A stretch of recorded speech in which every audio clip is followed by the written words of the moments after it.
So, George, let's talk about the debate keyed off by Tax Day. Is this something that the Republican Party can get traction on? There was a fair turnout at these events. They can get traction if they understand that it's not about the level of taxes.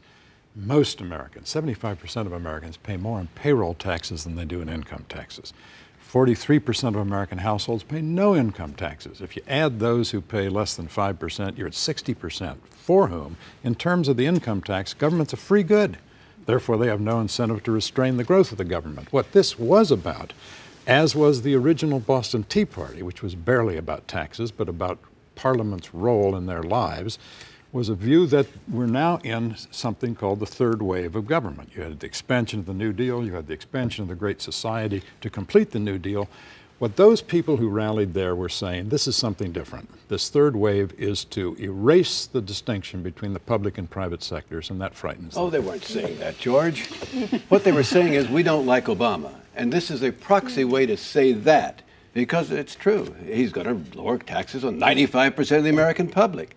And the rest are going to have higher taxes. So, and you were quite correct, it's not about the level of taxes.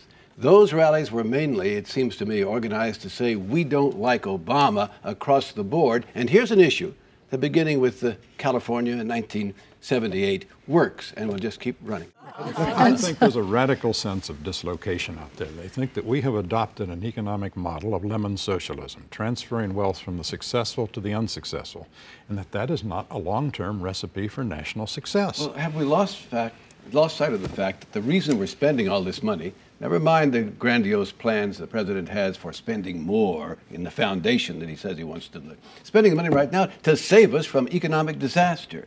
Do the people out there with their pitchforks ready to go understand that if we don't try to save the financial system, we're all going to go over the cliff? So the money that's being spent on TARP right now, I hope it works, and all the other programs that Obama outlined in the speech. Sam, remember, $700 million was ponied up for TARP to buy toxic assets from the banks. Not one toxic asset has yet been bought.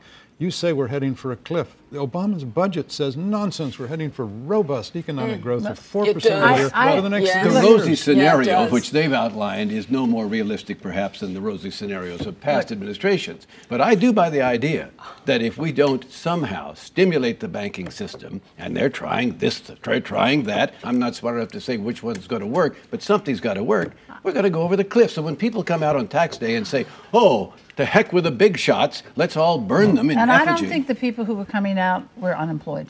And there are an awful lot of people who are unemployed and a lot of families who are affected by unemployment. In California now, it's over 11% unemployment in the biggest state. So you've got an awful lot of people who are still saying, please, please, please, Washington, do whatever you can. Spend whatever you can.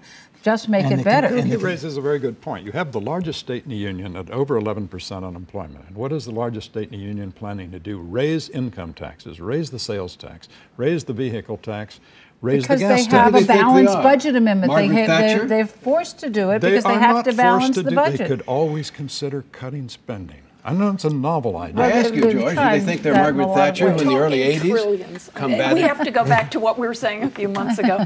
It used to be we were overspending by billions. We used to be mad at George Bush because he had a big deficit. And his last deficit was a projected $1.3 trillion. That's huge. But now we're talking about spending increases by an order of magnitude of 3 and 4.